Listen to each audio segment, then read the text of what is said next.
Good evening. These are the 12 principles of animation set out by Disney's Frank Thomas and Ollie Johnston. This is my interpretation. My name is Matthew Davis. Jumping straight in now, because this is a time-sensitive issue. We're going to see principles 1 and 2 here, one being squash and stretch, the other being, and number 2 being anticipation.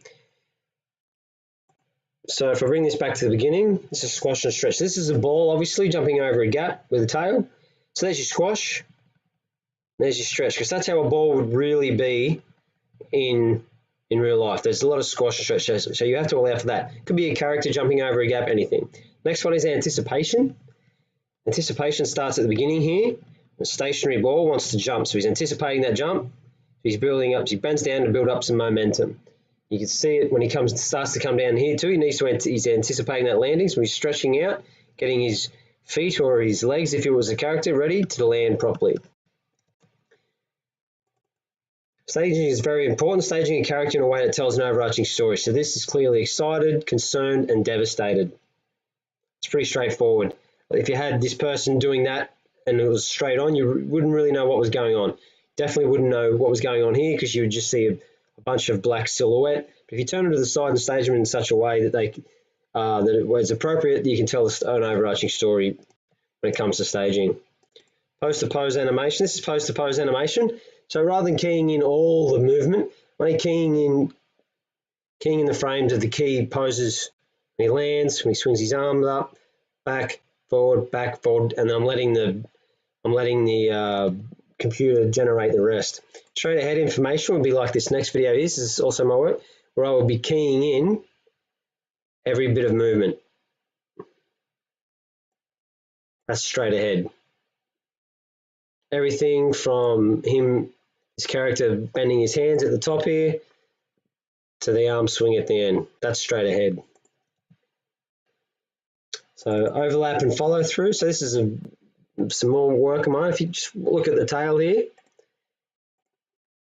overlap would be where you take the same pose, and when you get to the top of the arc, you just, when the tail swings through, take that same pose, offset it, move it along so it remains the same pose, and then switch it at the end. That's overlap. Follow through though is where you want that S that we learned about.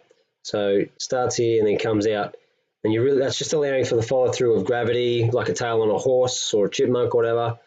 That is follow through. It usually happens after the main key pose. So the ball's on its way down and the tail's still heading up. Slow in, slow out. So if we pause this really quick, this is also some of my work. Watching the guy put his hands on the box. The box is quite heavy, so he's not going to push it at the one pace from start to beginning. He's going to have to bend his arms and build up, get some momentum, build up some strength. So it's a slow in here to get that box moving, so make it look like it's heavy. Once he's locked his hands, it's the same movement. Now I don't have my character letting go of the box, but should he let go, say this was a ball, I'd have the ball come to a slow stop, and that would be my slow out.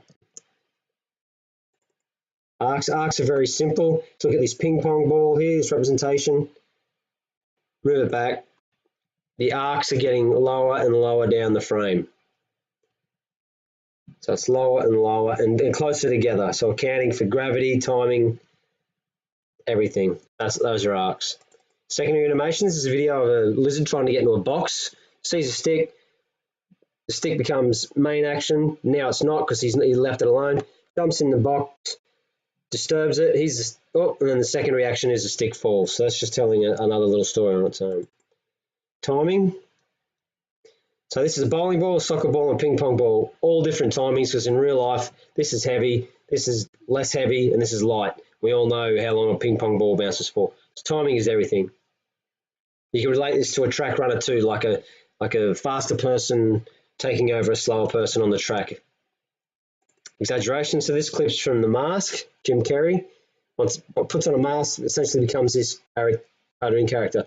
So they've got him to act out, and you can animate an over-exaggerated sneak creeping along there. That's exaggeration. Next, the solid design.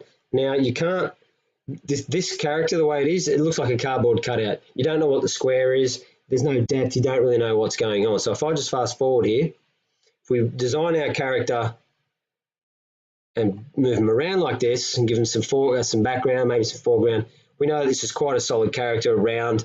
This wasn't simply a square on the face. It was a nose or a carrot for a snowman. An appeal. I know I've gone over 5 minutes. This is the last one. So this is appeal. Appeal, say this is all the same character in experiencing 5 different emotions. You have some appeal, so a hot head, hands up, fist clenched. This is anger, snickering nose, eyes raised, disgust, eyebrows raised, teeth chattering, fear, sadness, puppy dog eyes, eyebrows, all the rest, and then big smile, happy eyes for joy. So that's appeal. Those are the 12 principles of design. I know I've gone over by about 40 minutes, 45 seconds rather. I hope you enjoyed the video.